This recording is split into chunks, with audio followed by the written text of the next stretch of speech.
of the Organization Systems Renewal Master of Arts and Organizational Leadership Program at Pinchot University.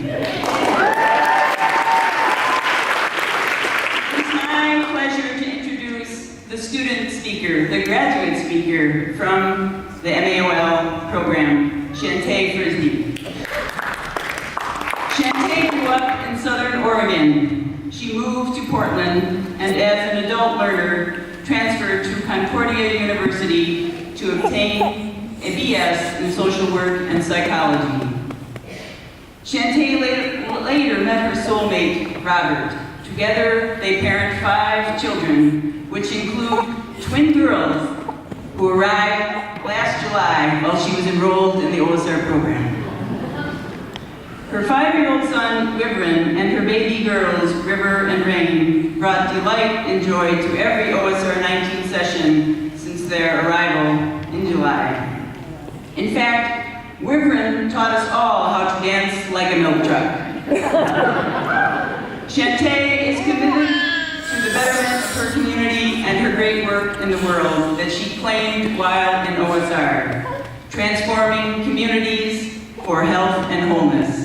Please welcome Shanta Frisbee.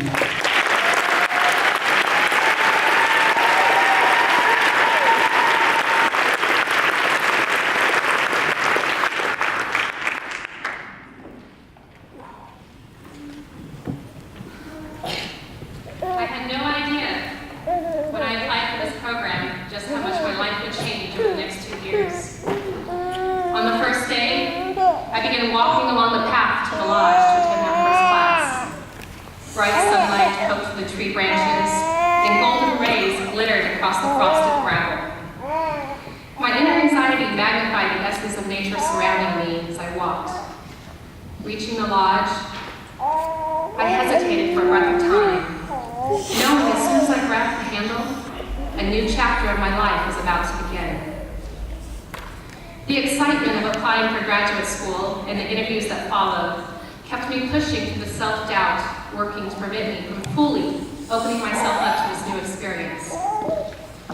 Reading and researching the school and the program clarified for me that the Organization Systems Renewal Program, commonly referred to as OSR, was a perfect fit with my philosophies of mindfulness and wholeness. The experiences and insights described by alumni with whom I spoke integrated into a deeper understanding of the systems that surrounded me.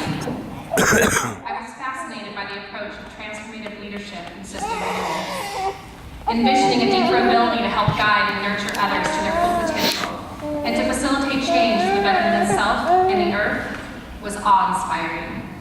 Here I stood among people whose desire for change reflected my own, whose hearts and minds were heedful of the interdependence we share. I was meeting my tribe. I walked into the lodge full of vibrant energy, beginning this new chapter of life, and something on the chair caught my eye. I looked down to see a sketchbook and colored pencils. My heart leapt for joy. Creativity makes up my deepest gladness, and seeing those tools of creativity front and center was the tipping point. With new eyes and eagerness to learn, I soaked in the new words and discussions about the stacks of books we had prepped ourselves with.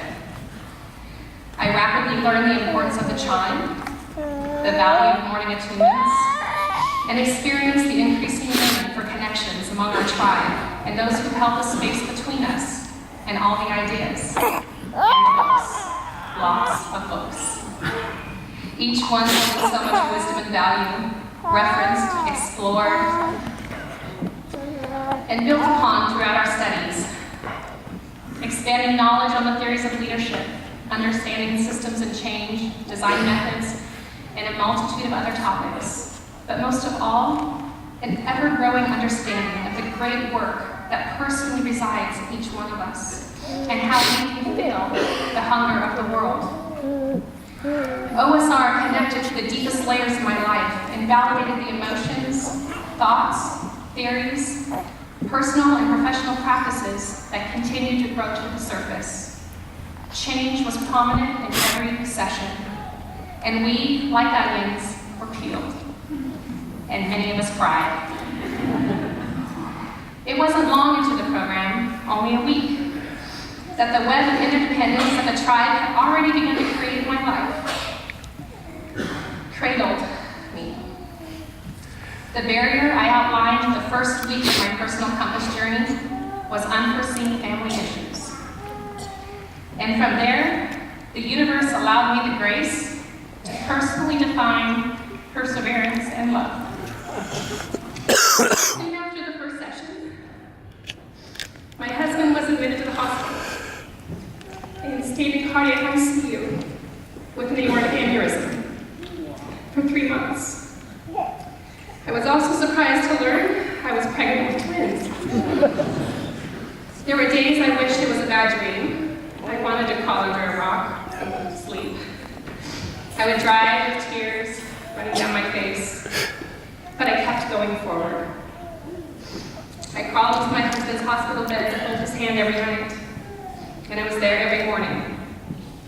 At home, my 3 children watched the sacrifices. They watched closely to me living the motto of never giving up.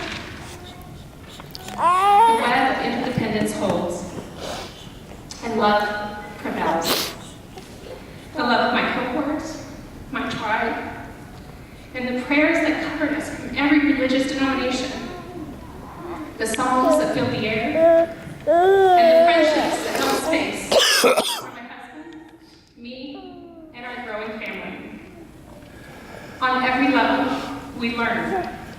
On every level, I was learning and relearning every day, to be aware and honor the gift of life. Every morning, even a year later, I see the eyes of my partner, reflecting the gift of another day. Another day to seek the future, to strive for health and wholeness, and to share in the laughter and smiles that fill the face of our 5 children.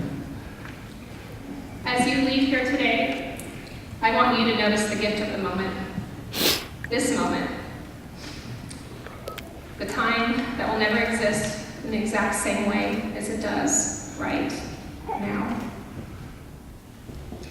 Be mindful of the wind that softly brings the whispers of your ancestors, the fragrance that hangs in the air from the fresh wind and flowers, the trees dancing alongside us, and the stones under your feet that continue to caress the ground as we continue forward, one step at a time, on another path to adore